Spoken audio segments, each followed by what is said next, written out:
Ok, gente, vamos finalizar o segundo caso clínico de cardiologia.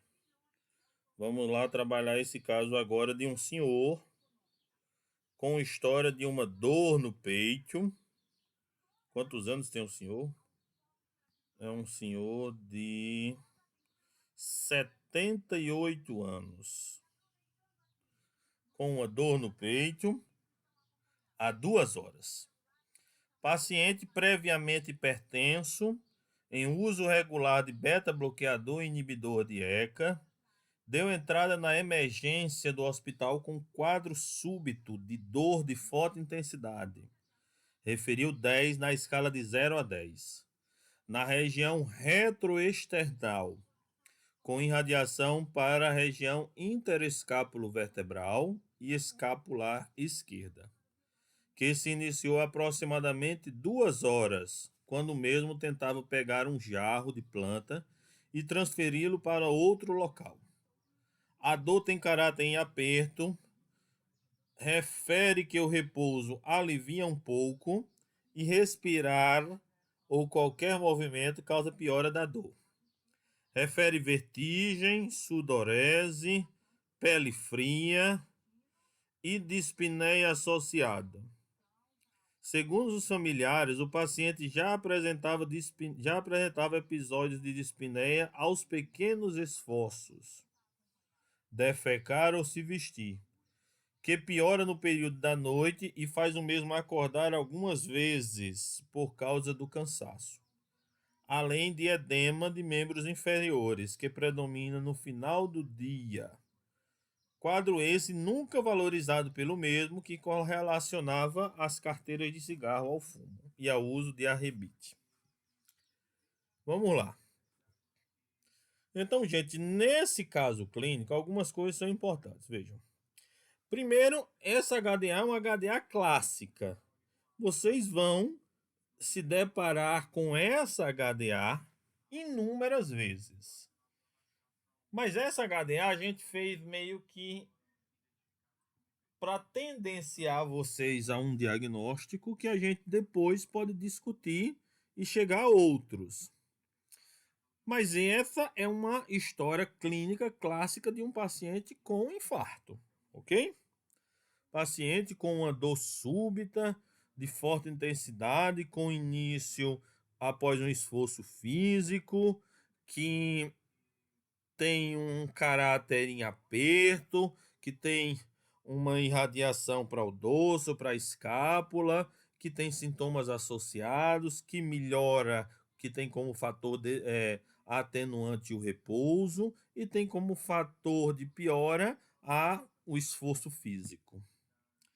Só que esse paciente tem alguns detalhes, vejam. Era um paciente previamente hipertenso, era um paciente com história de uma cardiopatia aí mal conduzida, que ele nunca valorizou, com edema de membros inferiores, com dispneia duas cruzes, tem um fator de risco importante que é o uso do cigarro, o uso do arrebite também é um fator de risco importante.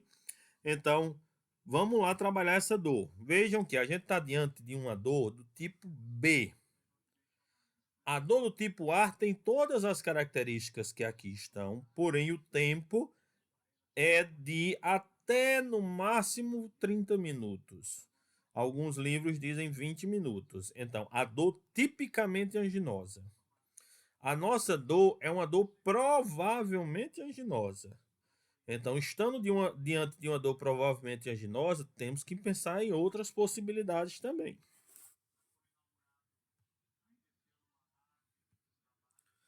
No interrogatório sintomatológico, o paciente nega cefaleia, febre, adinamia, mialgia, sintomas gerais. Refere vertigem, sudorese, visão dupla e náuseas. Quer dizer, o paciente já está entrando num quadro meio que de síncope, a visão está ficando dupla. Se a gente não tratar imediatamente esse paciente, o que é que ele vai ter? Uma síncope cardíaca com desmaio, né? Ele refere também pirose e epigastralgia, deve ser algo crônico, nega outros sintomas interrogados. De antecedentes pessoais, refere hipertensão, nega diabetes, nega alergia, nega cirurgias ou hemotransfusão, nega acidentes, nega doenças importantes na infância. Aqui, lembrem que os medicamentos que ele faz uso em casa, a gente já meio que colocou na HDA. Então não precisava ser repetitivo. Medicamentos em uso. De novo, inibidor de ECA e beta-bloqueador. Certo? Então, gente, a gente pode usar desse detalhe. Você pode definir a classe do remédio que o paciente faz uso. Ou o nome da substância. Nunca coloquem lá o nome fantasia, o nome da marca que o paciente faz uso, né? A gente coloca o nome da substância. Então, nesses primeiros parâmetros aqui dessa anamnese, hipertensão é a única coisa importante por enquanto. Antecedentes familiares. Pai falecido por infarto aos 50 anos. Mãe, sequelas de AVC aos 80. Não lembra doença dos avós. Tem 2 tios hipertensos, também falecidos. 5 filhos, todos saudáveis. Morou na infância em casa de taipa, na zona rural. Não estudou, começou a trabalhar como caminhoneiro aos 18 anos. Alimentação totalmente irregular, sono irregular, sedentário, sem história de alcoolismo. Então, gente, o que é que a gente tem aqui de fator de risco? O pai, que faleceu de um infarto. A mãe, falecida de AVC aos 80 anos, é fator de risco? Não. A partir dos 75 anos, infarto, AVC deixa de ser fator de risco para o filho, certo? Morou em casa de taipa, isso é fator de risco? É fator de risco. Pensando naquela doença cardíaca que ele tem, mal conduzida, e que de repente a gente pode estar diante de uma miocardiopatia chagásica, né? Causada pela doença de Chagas. E ainda como fator de risco, o fato de ter uma alimentação irregular, de ter um sono irregular, de ser sedentário, tudo isso sendo fatores de risco para hipertensão e para sobrecarga cardíaca. No exame físico do nosso paciente, olha, estado geral comprometido, por enquanto ainda lúcido e orientado no tempo e no espaço. Nesse momento, dispneico 3 cruzes, pálido, sudoreico, hidratado, cianótico discreto, turgência de jugular. O fato de ter colocado cianose periférica discreta, gente. Veja, cianose não existe, cianose uma cruz, 2 cruzes. É cianose periférica e central. Então, isso aqui ficou um pouco errado. Não precisava ser discreta. Cianose periférica, ok? Porque a cianose é um sinal de risco, é um sinal de gravidade. Então a gente não pode desvalorizar o fato dele ser cianótico. E aí a gente botar discreto está meio que desvalorizando a cianose do paciente. Turgência jugular bilateral. Falamos lá no caso clínico 1. Turgência jugular é sinal de congestão. E aí esse é um sinal de congestão de que o paciente tem uma cardiopatia com hipertensão pulmonar já de longa data. Então, existem sinais de congestão que são crônicos e existem sinais de congestão que são agudos. Os sinais de congestão agudo clássico é o crepitus ausculta pulmonar. Os sinais de congestão crônicos, edema de membros inferiores, hepatomegalia, ascite, turgência de jugular, significam que esse paciente já tem uma doença cardíaca crônica. Ausência de circulação colateral, faces atípica, nutrido, normolíneo, edema de membros inferiores, 3 cruzes. Então o edema está indo lá até a coxa, com sinal de cacifo positivo. Pulsos carotídeos, braquial e radial, assimétricos, com intensidade maior do lado esquerdo. Olha aqui, gente, um achado no exame físico de muita importância, porque já leva a gente a pensar numa outra doença que tem a dor retroesternal, que também é causada pelo esforço físico, que é o aneurisma dissecante de aorta. O que é que fala contra infarto nesse paciente? Fala contra o infarto, primeiro a idade. É difícil um paciente de 78 anos, fumante de longa data, um paciente que já fez uso de arrebite, sedentário. Esse paciente provavelmente já teve vários infartos na vida. E aí foi tendo vários microinfartos que devem ter aumentado a rede de circulação colateral nesse coração. Então, é um paciente que corre menor risco de uma morte por infarto. Não corre menor risco de infartar. Ele tem inúmeros fatores de risco para infarto, mas ele corre menor risco de morte, certo? Pensando exclusivamente no infarto. Agora, ele é um cardiopata, hipertenso, dislipidêmico, que aí, claro, tudo isso aumenta a curva de mortalidade dele.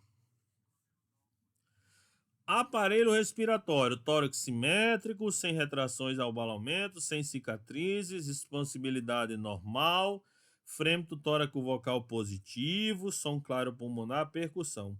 Bonitinho, excelente, nada a acrescentar.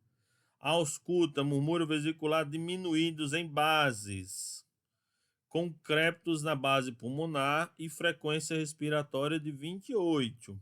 Então, aqui, sinal de congestão, crépitos e murmúrio vesicular diminuído. Então, paciente com sinais de hipertensão pulmonar. E ele tem uma frequência respiratória aumentada. Então, ele está taquipneico. A própria dor pode justificar essa taquipneia. O paciente está sentindo muita dor e acaba ficando mais ofegante, mais taquipneico. Certo? Então, o que é que tem de importante? A dispneia, a sudorese, a cianose, a turgência de jugular, sinais de edema de membros inferiores, os pulsos irregulares e a ausculta pulmonar. Então, aqui ele também, falando um pouco da cianose, ele tem um outro sinal clínico de má perfusão. Né? Então, nós temos um paciente com sinais de congestão e com sinais de má perfusão. Quais seriam os outros sinais de má perfusão que a gente deveria pesquisar? Pele fria, tempo de enchimento capilar aumentado, pulsos finos, alterações no nível de consciência do paciente, palidez cutânea mucosa. Então, o paciente tem isso, gente? Tem, né? O paciente tem muito desses achados. Um outro achado mais crônico seria bacteamento digital. Então, esse é um paciente que está congesto e mal perfundido. Então, é o paciente que está úmido e frio. Esse é o paciente perfil hemodinâmico C. Lembrem do perfil hemodinâmico. Perfil hemodinâmico A, o paciente que está quente e seco. É o paciente ideal. É o cardiopata que eu vou tentar deixar ele aí, no perfil A. Perfil hemodinâmico B, paciente que está congesto, mas não tem as extremidades frias. Então, o paciente está quente e úmido. Perfil hemodinâmico C, frio e úmido. Perfil hemodinâmico L, paciente que não tem sinais de congestão, que está seco, mas que está frio, mal perfundido. Então, vamos ver o que é que apresenta no exame cardiovascular desse paciente. Exame cardiovascular, ictus cordis visível no quinto espaço intercostal, ao nível da linha axilar média esquerda. Falei na outra aula, gente. Se a gente tivesse na linha axilar anterior, até a linha axilar anterior, ainda poderia aceitar no paciente brevilíneo, ou mesmo no paciente que tivesse deitado, pode ser que o coração conseguisse chegar no quinto espaço intercostal ao nível da linha axilar anterior. Linha axilar média, hipertrofia de ventrículo esquerdo. Ritmo cardíaco regular em 2 tempos. Hiperfonese de B2, com sopro protodiastólico em foco aórtico.